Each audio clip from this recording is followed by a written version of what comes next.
The answer is no by Naguib Mahfouz. The important piece of news that the new headmaster had arrived spread through the school.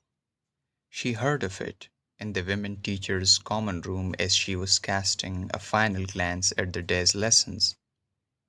There was no getting away from joining the other teachers in congratulating him, and from shaking him by the hand too. A shudder passed through her body, but it was unavoidable. "They speak highly of his abilities," said a colleague of hers, "and they talk too of his strictness." It had always been a possibility that might occur, and now it had. Her pretty face paled, and a staring look came to her wide black eyes. When the time came, the teachers went in single file, decorously attired, to his open room. He stood behind his desk as he received the men and women. He was of medium height, with a tendency to portliness, and had a spherical face, hooked nose, and bulging eyes. The first thing that could be seen of him was a thick, puffed up mustache, arched like a foam laden wave. She advanced with her eyes fixed on his chest. Avoiding his gaze, she stretched out her hand. What was she to say? Just what the others had said? However, she kept silent, uttered not a word. What, she wondered, did his eyes express? His rough hand shook hers, and he said in a gruff voice, "Thanks." She turned elegantly and moved off. She forgot her worries through her daily tasks, though she did not look in good shape. Several of the girls remarked, "Miss is in a bad mood." When she returned to her home at the beginning of the Pyramids Road, she changed her clothes and sat down to eat with her mother. "Everything all right?" inquired her mother, looking her in the face. "Badran, Badran Badawi," she said briefly. "Do you remember him? He has been appointed our headmaster." "Really?" Then, after a moment of silence, she said, "It's of no importance at all. It's an old and long forgotten story." After eating, she took herself off to her study to rest for a while before correcting some exercise books. She had forgotten him completely. No, not completely. How could he be forgotten completely? When he had first come to give her a private lesson in mathematics, she was 14 years of age. In fact, not quite 14, he had been 25 years older, the same age as her father. She had said to her mother, "His appearance is a mess, but he explains things well."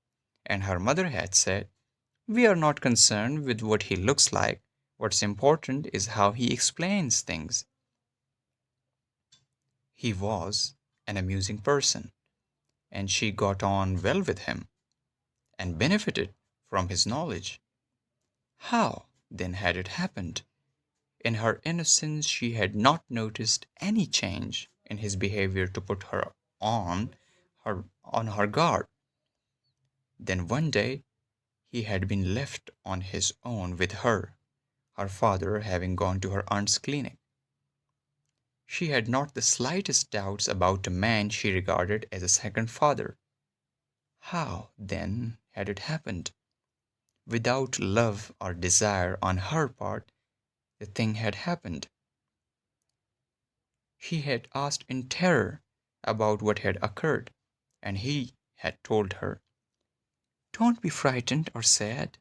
Keep it to yourself, and I'll come and propose to you the day you come of age." And he had kept his promise, and had come to ask for her hand. By then she had attained a degree of maturity that gave her an understanding of the dimensions of her tragic position. She had found that she had no love or respect for him, and that he was as far as he could be from her dreams and from the ideas she had formed of what constituted an ideal, moral person. But what was to be done? Her father had passed away 2 years ago, and her mother had been taken aback by the forwardness of the man. However, she had said to her, I know your attachment to your personal independence, so I leave the decision to you. She had been conscious of the critical position she was in. She had either to accept or to close the door forever. It was the sort of situation that could force her into something she detested. She was the rich, beautiful girl, a byword in Abaya for her nobility of character. And now here she was struggling helplessly in a well-sprung trap, while he looked down at her with rapacious eyes. Just as she had hated his strength, so too she hated her own weakness. To have abused her innocence was one thing, but for him to have the upper hand now that she was fully in possession of her faculties was something else. He had said, So here I am, making good my promise because I love you. He had also said, I know of your love of teaching, and you will complete your studies at the College of Science. She had felt such anger as she had never felt before. She had rejected coercion in the same way as she rejected ugliness. It had meant little to her to sacrifice marriage. She had welcomed being on her own, for solitude accompanied by self-respect was not loneliness. She had also guessed he was after her money.